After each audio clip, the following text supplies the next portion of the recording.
Welcome to Adult ypww Lesson 3. I do not own the rights to this music. Today's topic is It's All About That Salt, Part 3. The lesson text is coming out of Matthew chapter 5, verses 1 through 13, and Daniel chapter 1, verses 8 through 21. The memory verse. I will read the King James Version first and then the New International Version of Matthew chapter 5, verse 13. Ye are the salt of the earth, but if the salt have lost his savor, wherewith shall it be salted?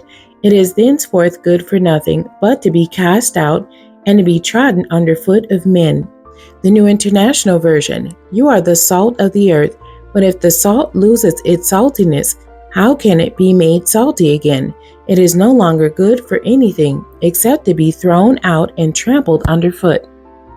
The introduction says, to be a part of this great mandate, you are the salt of the earth. We must believe that our help is needed and that what we have to offer is valuable.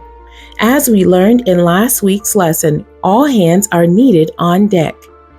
The young boy made a significant contribution to the needs of the early church on a very important day. Therefore, from his example, we can conclude that your contributions to the agenda of the church are significant. You do not necessarily have to make a public announcement about your availability to help the church. Just do what you have been asked to do as unto the Lord in a spirit of excellence. What responsibilities do you have right now? Your to-do list may include attending university, attending church, going to work, or completing various house responsibilities. Your basic assignment is to do well in the areas of your responsibility. Then at certain times, as we learned last week, God will give you opportunities that go beyond your regular scope of responsibility to join you with others whom you can help in greater capacities with your good deeds. The discussion says Daniel chapter 1 verses 8 through 21 shares a segment of Daniel's life that we will discuss for our lesson today. When King Nebuchadnezzar conquered their hometown, Judea, Daniel and his three friends, Hananiah, Mishael, and Azariah, were captured as slaves and forced to relocate to Babylon. These four young men refused to eat the king's food that was being served. Instead, they chose a diet of water and vegetables. After a 10-day test run of this diet, Daniel and his friends were healthier than those in their group who ate the royal food that was offered. Daniel and his friends were accomplished scholars and straight-A students. Their academic achievements were higher than all of the others in their class.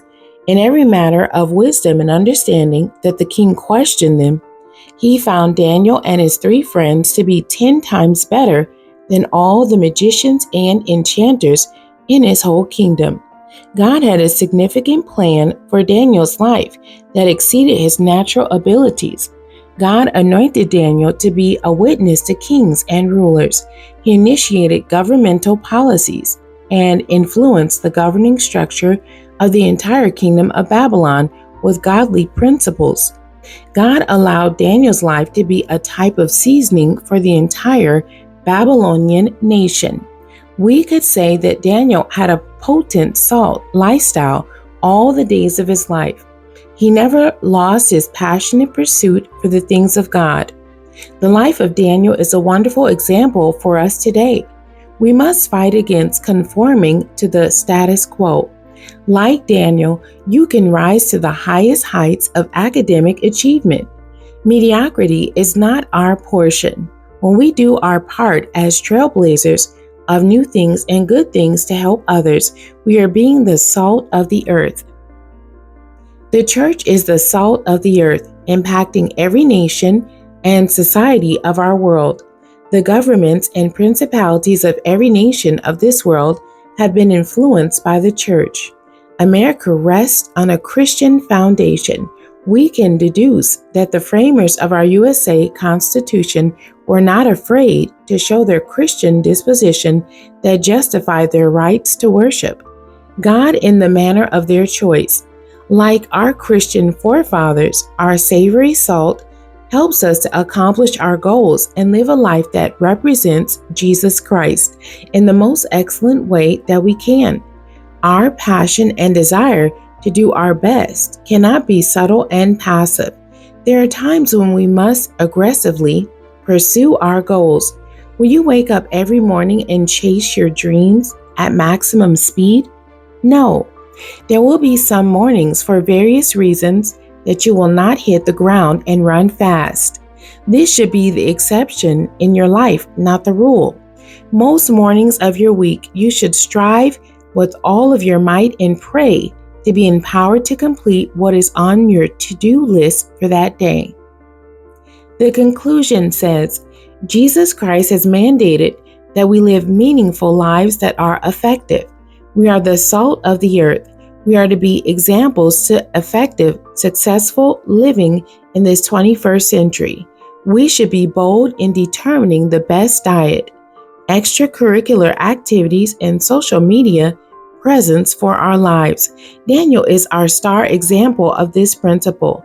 He did not allow the customs of the king's house to change his lifestyle or daily diet. He continued in his family traditions and continued to excel in all of his academic pursuits. The questions for today's lesson. Number 1, Daniel had purpose in his heart to live for God. Do you have some things purposed in your heart to do in the future? Share at least one of your dreams with your class. Number 2, some people will downplay their knowledge of certain subjects because they are worried about others' perception of them. Is this a wise idea?